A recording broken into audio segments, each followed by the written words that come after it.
भारत के प्रधानमंत्री मोदी के लक्षद्वीप दौरे के बाद मालदीव की सरकार के मंत्रियों की अपमानजनक टिप्पणियों के चलते दोनों देशों के बीच विवाद की स्थितियां बन गई हैं। हालांकि मालदीव सरकार ने उन मंत्रियों को सस्पेंड कर दिया है, लेकिन भारत के अलावा अब मालदीव में भी कई विपक्षी नेता मालदीव सरकार के गैर जिम्मेदाराना बर्ताव की आलोचना कर रहे हैं। मालदीव की पूर्व रक्षा मंत्री मारिया अहमद दीदी ने कहा है, भारत के साथ विवाद राष्ट्रपति मोइज़ के प्रशासन की नाकामी है। हम एक छोटे देश हैं, हम इस बात से इनकार नहीं कर सकते कि हमारी सीमाएं भारत के साथ लगती है। भारत हमारा दोस्त है, हमारे लिए भारत 911 की कॉल की तरह है। हम कॉल करते हैं और वो मदद के लिए आ जाते हैं। हालांकि मारिया की बात यह बिल्कुल सही है कि हमने कैसे मौके पर मालदीव की मदद की जब कई देशों से गुहार लगाने के बाद उनके हाथ खाली थे और देश में आतंकवादी तख्तापलट करने वाले थे।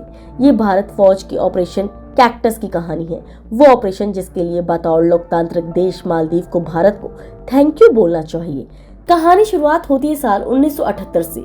मौमून अब्दुल गयामुन मालदीव के राष्ट्रपति बने। पिछले राष्ट्रपति के कार्यकाल में परिवहन मंत्री रहे गयामुन शुरुआत के मुश्किलों दौर में घिरे हुए थे।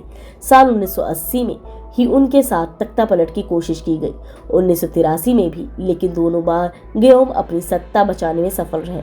इसके बाद मौका आया 1988 का।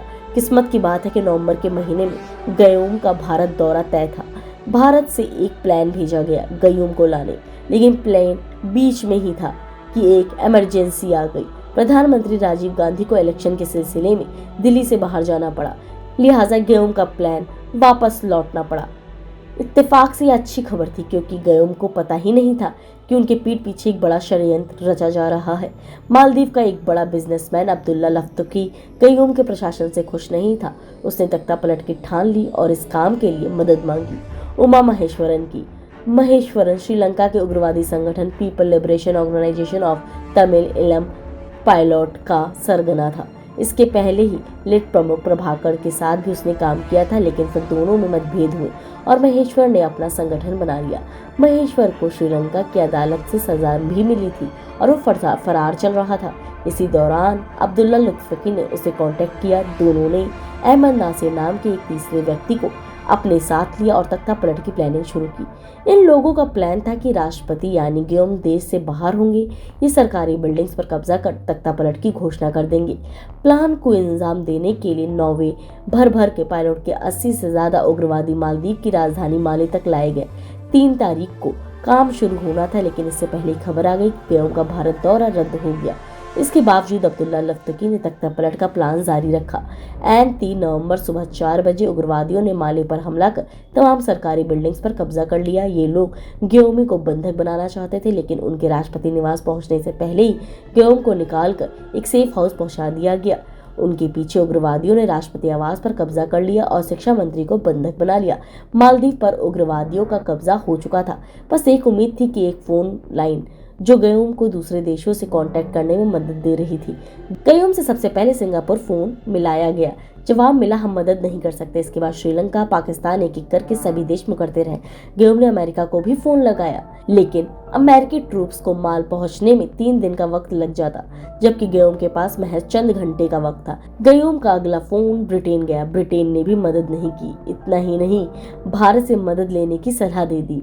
सुबह के 6:30 बजे थे। नई दिल्ली के अरुण बनर्जी अपने घर में सो रहे थे जब उनके फोन की घंटी बजी। बनर्जी मालदीव में भारत के हाई कमिश्नर थे और गयामुन के प्रस्तावित दौरे के चलते भारत आए थे। बनर्जी को माले की हालत का पता चला। खबर सीधे पीएम राजीव गांधी तक पहुंचाई गई। राजीव कलकत्ता में थे। 9 बजे जब राजीव वापस पहुंचे, तुरंत एक हाई लेवल मीटिंग बैठी। मिलिट्री ऑपरेशन रूम से होने वाली इस बैठक में पीएम के अलावा गृह मंत्री पी चिदम्बरम भी शामिल थे।